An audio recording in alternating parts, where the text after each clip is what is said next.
Welcome. Scott here. Here is a quick boss guide for the upcoming LUFENIA Plus raid event, Triple Gateway CPU raid. The featured units are Jecht from Final Fantasy X, Shadow from Final Fantasy VI, Aerith from Final Fantasy VII, Vincent from Final Fantasy VII, Maria from Final Fantasy II and Kadaj from Final Fantasy VII Advent Children. This event also marks the debut of Shadow's LD. We will be fighting the CPU with 2 nodes. The CPU has 18 million HP. The attack and defense nodes have 7.5 million HP each. The turn requirement is 60. The HP requirements is 5000. Before I continue further, here is a small disclaimer clause for the video. The guide is written based on the time that the raid was released for the Japanese version. Please do note that it is possible that the boss fight mechanics might differ when the actual event is released in global. Firstly, let's go through the LUFENIA Plus orb conditions. The LUFENIA Plus orb conditions for the fight are as follows. 1. Player evades from attack. Fulfilling this condition will uptick the orb by 6. 2. Count target takes brave damage that ignores defense. Fulfilling this condition will uptick the orb by 1. The orb will be activated at the start of the fight with a counter of 10. It won't be cancelable. For the first requirement, the units that have evasion are Shadow, Prompto, Jecht, 8 and Edward. Budget options include Edge and Cater. Examples of units that deals ignore defense are Auron, Beatrix, Zack, Sabin, Strago, Cid Rains, Noelle and Zell. To evade an attack, you need to give the boss turns to act. Other than their dodging utility, Shadow, Jecht, and 8 have ignored defense utility as well. Now let's proceed with some party setup recommendations. Recommended calls abilities. To ensure that you are able to constantly break them, it is important to inflict defense down debuffs. Example of calls abilities that inflict defense down calls are Ferris, Jecht, and Titus. As the boss has a huge amount of HP damage up debuff calls like Gabrinth, Maria, Kareza May, and Ignis are useful. Although a bit trickier to use, Aura type HP damage up calls like Queen and Kimari are also viable. Katesith LDCA is very useful for units with lots of brave hits. Since evasion is a key requirement for maintaining the orb, evasion calls like Cater, Edge and Shadow are recommended. You just need the base call for both Cater and Edge. Next, I will be covering units that will be useful to handle the fight mechanics. Like other LUFENIA Plus events, it is always recommended to bring supports for their aura and buffs. They are Purim, Setzer, Bartz, Yuna, Aerith, Katesith, Ishtala and Afma. Units that offer damage mitigation are important for the fight. They are Warrior of Light, Zack, Auron, Surlas, Kor, Beatrix, Kefka, and Golov.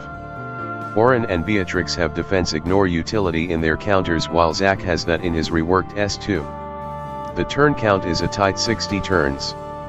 So units that deal heavy amounts of damage are important here. Examples are Jecht, Cloud of Darkness, Ace, the Twins, Lon and Ren, Garland, and Cid Rains. Other than Cid Rains, Sabin, Zell, and Strago are other units that have ignored defense utility in their kit. As mentioned earlier, since evasion is a key orb condition, it is highly recommended to bring an evasion specialist for the fight. They are Shadow, Edward, Jecht, 8, and Prompto. There are runs in JP featuring EX-only units like Cater and Edge. But they are lacking damage, so do bring a strong offensive unit to cover for the damage output.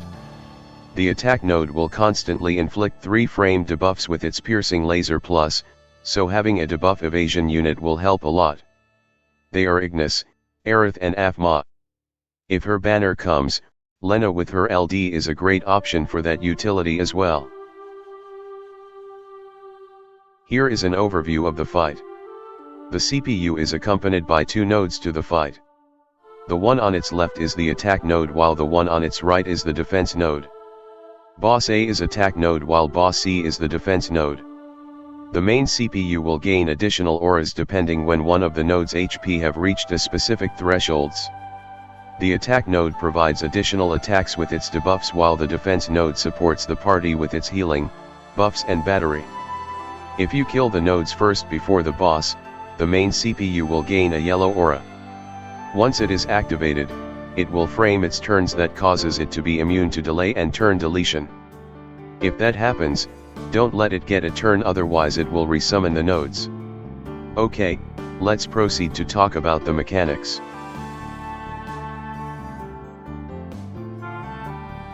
Now let's proceed with the boss mechanics proper. Like the previous LUFENIA Plus fights, the boss will gain big stats boosts, brave damage, and brave gain reduction auras when you deplete their HP to a certain threshold.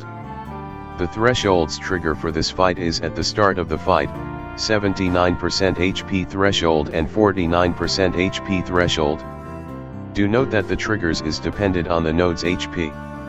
At the start of the fight, it will boost its defense by 200%.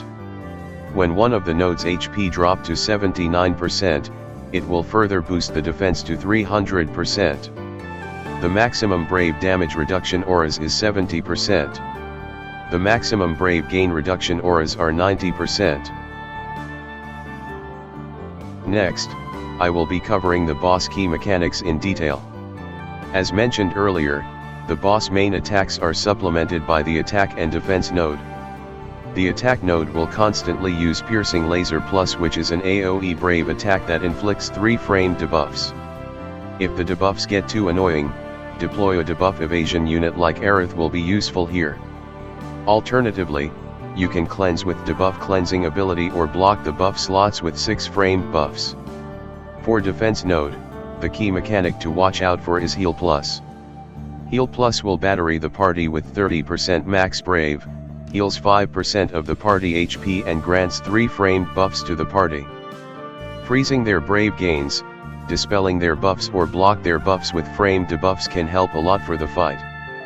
The key attack for all boss is a single HP attack, Laser. As long as you can keep their brave low and under controlled, they won't use that. Upon killing the nodes, the main boss will cleanse all debuffs and gain a yellow aura that will causes it to be immune to delay and turn deletion.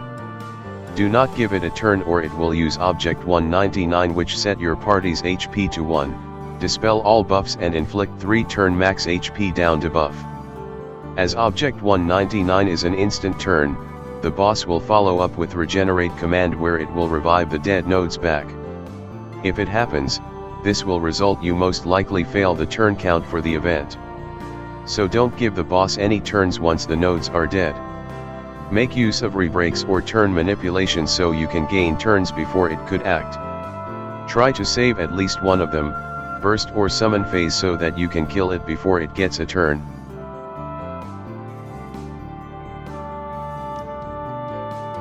We have reached the final section of the boss guide. Here are some key pointers that you look out. As evasion is a key mechanic that you need to uptick the orb, I will be covering it more in depth. On the screen, I have listed down the options that you can consider in tackling this fight. Bring an evasion unit. Obviously, Shadow is the premium option for the fight. Although he has yet to get his C80 awakening, 8 could work well as an alternative option. Don't overlook budget options like Edge and Cater, they could work well as long as you cover their lack of damage output with strong offensive units. If you don't bring an evasion unit, you can consider bring an evasion call. As at now, the 3 calls that grant evasion is Cater, Shadow and Edge.